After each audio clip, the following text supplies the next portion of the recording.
대통령도 반역자가 될 수 있다. 이것은 무슨 뜻일까요? 그렇습니다. 대통령도 반역 죄인이 될 수 있다는 것입니다. 법치를 파괴하거나 안보를 포기하거나 매국, 즉 나라를 팔아먹는 행위를 한다면 그것은 대통령의 반역이라는 것입니다. 멀리 갈 것도 없습니다. 앞서 말씀드린 칼럼에서 열거한 가장 최근 사례만 말씀드리겠습니다. 김학의 전 법무차관의 출국을 막으려고 법무부와 검찰의 친정권 인사들이 공문서를 위조했습니다. 그게 드러나자 그 사실을 뭉개려고 했습니다. 그런 불법 행위에 연루된 사람들에게 오히려 핵심 보직을 맡겼습니다. 정권 차원에서의 공문서 위조, 사실 은폐, 불법 혐의자들의 영전 보직, 이것을 뭐라고 불러야 할까요? 그렇습니다. 바로 법치 파괴입니다. 그것이 바로 칼럼에서 지적하듯이 정권에 의한 법치 파괴의 올시다. 정권에 의한 법치 파괴란 다른 말로 바꾸면 대통령 자신에 의한 반역이란 뜻입니다. 지난주 북한 김정은이 전술 핵무기 개발을 공식 발표했습니다. 서방 쪽 군사 전문가들이 추측으로 내놓은 기사가 아닙니다. 김정은 본인 입으로 말했고 평양의 관영 매체가 공식 보도한 내용입니다.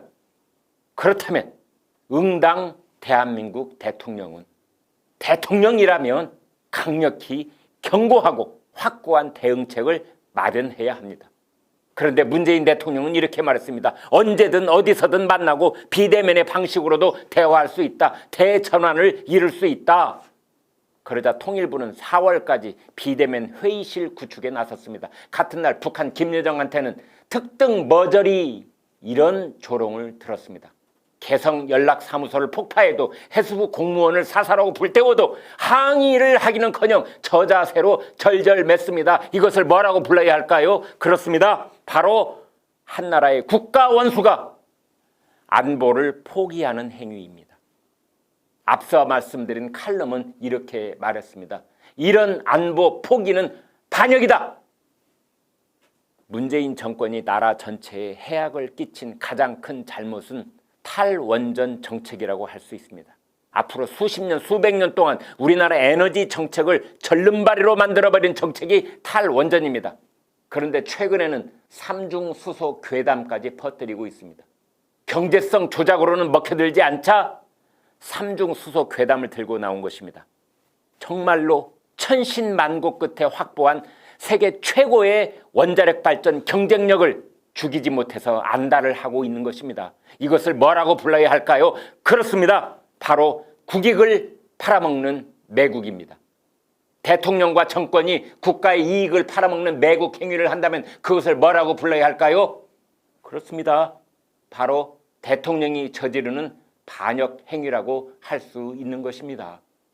대기업의 영업이익을 뺏어서 중소기업이나 자영업자에게 나눠주라는 코로나 이익 공유제, 이것은 자유민주주의 시장경제와 사유재산제라는 나라의 근본 뿌리를 흔드는 발상입니다.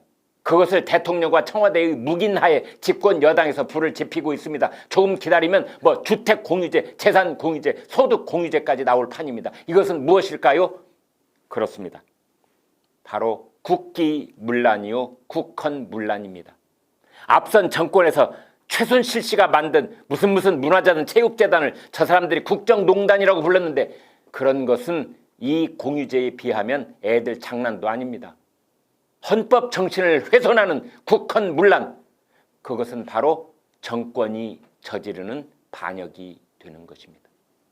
대한민국 헌법 제21조 제1항은 이렇게 천명하고 있습니다. 모든 국민은 언론 출판의 자유와 집회 결사의 자유를 가진다. 그렇습니다. 이것이야말로 서방 세계의 모든 자유민주주의 국가들이 자신들의 헌법에 천명하고 있는 표현의 자유라는 것입니다. 그런데 지금 우리나라 집권 세력들은 5.18 왜곡 처벌법 그리고 대북전단 금지법 같은 유현적 법률을 만들어 통과시켰습니다. 이건 역시 국가의 기본 질서를 무너뜨리는 국헌문란이요 반역적 죄과가 되는 것입니다. 선거법을 제멋대로 고쳐서 비례 유성 정당이라는 희귀한 괴물 정당이 나올 수밖에 없도록 만든 죄과도 결코 가볍지 않습니다. 다른 나라의 부끄러운 제도입니다. 국정원이 갖고 있던 대공 수사권을 통째로 경찰에 넘겼는데 전술핵 무장을 천명한 적대 국가와 155마일 휴전선을 맞대고 있는 국가가 할 짓이라고는 믿을 수 없을 것입니다. 이스라엘 사람들에게 우리나라 국정원이 대공 수사권을 포기했다고 말해주면 아마 거짓말하지 말라고 할 것입니다. 자사고, 외국어고, 국제고는 2025년부터 전면적으로 폐지될 운명입니다. 교육은 백년지 대계인데 이것을 함부로 허물고 있습니다. 김해 신공항은 백지화하고 10조 원을 들여 가덕도 신공항을 짓겠다고 하고 있습니다. 부산 시민들을 위해서라면, 부산에 살고 계시는 우리 애청자들을 위해서라면 신공항을 10개를 지어도 됩니다. 다만 선거가 있을 때마다 전국적으로 신공항이 서너 개씩 더 생길 수 있도록 만든 정권과 그 죄과는 그냥 넘어갈 수 없습니다. 지금부터 더 열거할 수 있는 정권의 반역 죄과는 쌓여 있습니다. 시간 관계상 여기까지만 하겠습니다. 여러분이 지인들을 만나서 얘기를 나누시면 정권의 반역 죄과를 몇 시간 동안 얘기를 해도 시간이 모자랄 것입니다. 오늘의 결론은 이렇습니다. 정권이 법치 파괴, 안보 포기, 매국 행위 이런 짓을 할 때 우리는 그것을 반역이라고 부른다는 것입니다.